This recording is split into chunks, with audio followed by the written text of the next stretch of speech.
नमस्कार, मी श्रीकांत उमरीकर. आपण पाहतात अॅनालायझर न्यूज. लाईक करा, शेअर करा, सबस्क्राईब करा. अॅनालायझरचं ॲप डाउनलोड करा.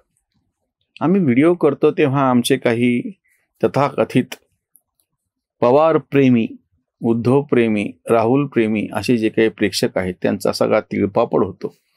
पण आता ह्याला आमचा काहीच पर्याय नाही.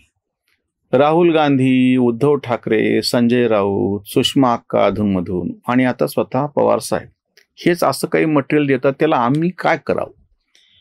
आता पवार असं म्हणाले की संधी साधू लोकांबरोबर आम्ही जाणार नाही. जे कोणी सत्तेसाठी भाजप बरोबर जातील त्यांच्याबरोबर आम्ही जाणार नाही.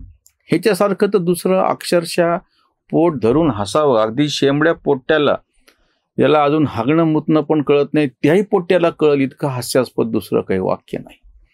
केवळ सत्तेसाठी आणि सत्तेसाठीच, सत्तेचा तो जो काही सगळा मलिदा आहे तो साधण्यासाठीच संधी शोधणारे माननीय ज्येष्ठ नेते, जाणते राजे, आदरणीय शरद पवार ते असं म्हणतायत की संधी साधू लोकांबरोबर आम्ही जाणार नाही. म्हणजे किती हसायची गोष्ट आहे की जे स्वतः पुरोगामी लोकशाही दल नावाचं कडबोळं त्यांनी स्वतः मुख्यमंत्री पद मिळवण्यासाठी म्हणून केलं होतं, ते प्रत्यक्ष त्या पहिल्यांदा जेव्हा काँग्रेस फोडून बाहेर पडले सगळ्यांना माहिती आहे. 1980 ते 1986 जेमतेम 6 वर्ष पवारांना सत्तेशिवाय काढावी लागली. त्यांच्या आयुष्यातला इतकाच कालखंड आहे की ज्यांना सत्तेशिवाय काढावला तेव्हा. नंतरचा एक हे आहे पुढची गोष्ट. आणि तुम्ही लगेच 86ला ह्या छत्रपती संभाजीनगरमध्ये आमखास मैदानावरती राहुल गांधीचे वडील राजीव गांधी तेव्हा पंतप्रधान होते आणि ती जी सभा झाली त्याच्यामधलं पवारांचं वाक्य होतं, काँग्रेसचे हात बळकट करण्यासाठी आम्ही काँग्रेसमध्ये प्रवेश करत आहोत. काँग्रेसचे लोकसभेमध्ये खासदार होते 415 खासदार असलेल्या काँग्रेसचे हात बळकट करण्यासाठी पवार साहेब काँग्रेसमध्ये निघून गेलेले होते. केव्हा? 1986ची गोष्ट. पुढचा सगळा इतिहास वारंवार सांगितला, मी परत सांगत नाही. त्याच्यानंतर केंद्रामध्ये PV नरसिंहराव, नंतर देवेगौडा, नंतर गुजराल यांच्या पाठिंब्यावरती ही सगळी सरकार आली आणि गेली. वाजपेयीचं सरकार जेव्हा वरती आलं होतं तेव्हाही पवार केंद्रामध्ये विरोधी पक्ष नेते होते, कॅबिनेट मिनिस्टरचा दर्जा होता त्यांना. एक मतानं जेव्हा ते सरकार कोसळलं त्याच्यानंतर जी काही सगळी तडजोड चालली होती त्याच्यामध्ये पवारांना सोनिया गांधींनी कसं घेतलं नाही, मुलायम सिंग यांना बाजूला ठेवलं, ते सरकार सगळं काय व्हायचं ते जमलं नाही. पुन्हा निवडणुका झाल्या आणि परत वाजपेयी सत्तेवर आले. पण महाराष्ट्रामध्ये पवारांनी केवळ सत्तेच्या नावाखाली म्हणून केंद्रात, कारण की तेव्हा भाजपचं सरकार होतं, राज्यामध्ये पुन्हा शिवसेना भाजपचं सरकार होतं आणि नेमकं बरोबर तेव्हा पवारांनी काँग्रेसशी भांडण काढलेले, बाहेर पडून राष्ट्रवादी पक्ष स्थापन केलेला आहे. काँग्रेस जर तेव्हा केंद्रामध्ये सत्तेवर असली असती, काँग्रेस जर तेव्हा महाराष्ट्रामध्ये सत्तेवर असली असती तर पवारांनी हा वाद उकरून काढला असता का सोनिया गांधीच्या परदेशीपणा?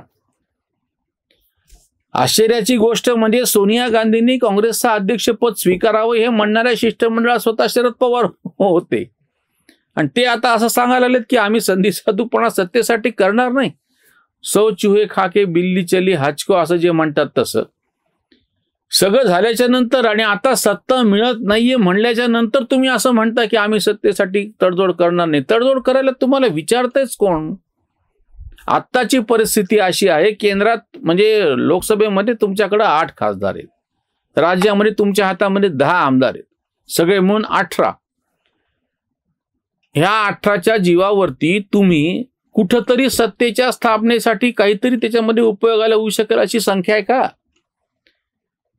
तुमचा एक मोठा गट प्रत्यक्षामध्ये, इथलं मी उदाहरण सांगतो, या छत्रपती संभाजीनगरचं आत्ता ज्यांची काय राष्ट्रवादी काँग्रेस छत्रपती संभाजीनगर ग्रामीणच्या जिल्हाध्यक्षपदी निवड झाली ते आमदार सतीश चव्हाण, पदवीधर मतदारसंघाचे आमदार, तुमच्या बरोबर होते निवडणुकीपूर्वी.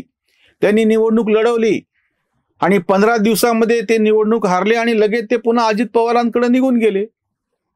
पवार जेव्हा हे वक्तव्य द्यायला लागले येत्या निवडणुकीपर्यंत, म्हणजे ह्या सगळ्या स्थानिक स्वराज्य संस्थांच्या निवडणुकीपर्यंत बाकीचे सगळे पक्ष बाजूला राहू द्या, म्हणजे मी काँग्रेस, शिवसेनेचे दोन्ही गट, त्याच्यानंतर भारतीय जनता पक्ष बाजूला ठेवा, आत्ताच्या स्थानिक स्वराज्य संस्थांच्या निवडणुकीपर्यंत किती लोक तुमच्याकडे राहतील ते पहा.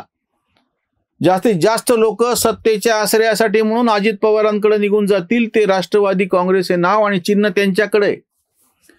परवाचा जो वर्धापन दिनाचा सोहळा झाला तो खरं तर त्यांनी केलेला बरोबर आहे, कारण की तांत्रिकदृष्ट्या त्यांच्या नावावरती तो पक्ष आहे, चिन्ह त्यांच्याकडे आहे.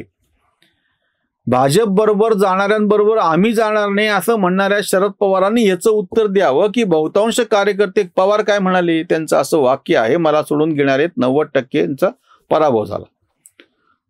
अरे मग आता काय झालं? परवाच्या निवडणुकीमध्ये महाराष्ट्रामध्ये जी विधानसभेची निवडणूक 2024 मध्ये झाली तेव्हा अजित पवारांबरोबर गेलेले लोक शरद पवारांचेच होते ना सगळे. मग ते हे सगळे निवडून आले ते कोण होते? पवार जेव्हा 90% लोकांचा पराभव सांगतात ती जुनी गोष्ट सांगायला लागलेत पवार.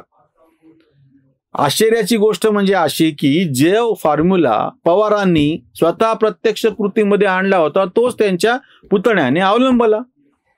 तुम्ही स्वतः जो संधी साधूपणा सत्तेसाठी करत होता त्याच्यावरून लोकांकडून आणि ते तुमचे पाळलेले पत्रकार होते त्यांच्याकडून शिक्कामोर्तब करून घेत होते. आता हाच सगळ्याच्या सगळा अख्खाच्या अख्खा फॉर्म्युला अजित पवारांनी उचलला. त्याच्यातले पत्रकार विचारवंत ठेवले बाजूला, ते बिनकामाचे त्यांच्या दृष्टीनं. त्यांनी जे कार्यकर्ते स्वतः बरोबर घेतले त्यांना प्रत्यक्ष त्यांनी निवडून आणलं. ते सत्तेमध्ये बसले, त्यालाही आता 1 वर्ष व्हायला लागलंय. केंद्रामध्ये 1 वर्ष झाले आणि इथे सुद्धा 7-7 महिने झालेत आता. मग तुम्ही ह्याचं उत्तर काय देणार आहात? सत्तेसाठी संधी साधूपणा करणार नाही हे संधी साधूपणा आयुष्यभर सत्तेसाठी केलेला माणूस सांगतोय. आणि हे तेव्हा सांगतोय की जेव्हा त्याला सत्तेसाठी संधी साधूपणा करायची संधी उपलब्ध नाही. आता पवारांची सत्तेची संधी संपल्याच्या नंतर त्यांना त्याच्यातला संधी साधूपणा दिसतो आहे. अजित पवारांनी व्यावहारिक पातळी, अजित पवारांवर कोणाला काय टीका करायची ते करा, आम्ही पण टीका करत आलेलो की त्यांनी सत्तेसाठी तडजोडी केल्या. अजित पवारांनी हे सिद्ध करून दाखवलं की मी हे जे काही निर्णय घेतलेला आहे त्याला माझ्या कार्यकर्त्यांचा, माझ्या मतदारांचा पाठिंबा आहे. राष्ट्रवादी काँग्रेस किंवा आधीची जुनी समाजवादी काँग्रेस किंवा जे कोणी पवारांबरोबरचे लोक होते ते सगळे सत्तेच्या गुळाला चिकटलेले मुंगळे होते. हे सत्तेच्या गुळाला चिकटलेले मुंगळे राखायचे असेल तर सत्तेचा गुळ पाहिजे. आणि जर सत्तेचा गुळ आज भाजपच्या बरोबर असेल तर आपण भाजपच्या बरोबर गेलं पाहिजे. इतकी सरळ, साधी, सोपी पवारांच्या भाषेत संधी साधूपणाची विचारसरणी स्वतः अजित पवारांनी अवलंबली, प्रत्यक्षामध्ये आणून दाखवली. आणि आज ते प्रत्यक्ष त्या सत्तेचे फायदे घ्यायला लागलेत. ती सत्ता केंद्रातली असो, ती सत्ता राज्यातली असो, आणि आता स्थानिक स्वराज्य संस्थेच्या पातळीवरती खालची असो. उद्या हे एकत्र लढो नाही तर वेगळे लढो. मी तुम्हाला लिहून देतो. भारतीय जनता पक्ष, राष्ट्रवादी काँग्रेस आणि शिवसेना हे तिन्ही पक्ष एकत्र लढो नाही तर वेगवेगळे लढो. जेव्हा जेव्हा यांचे लोक निवडून येतील ते सगळे एकत्र येऊन त्या सत्तेचे फायदे घेतील.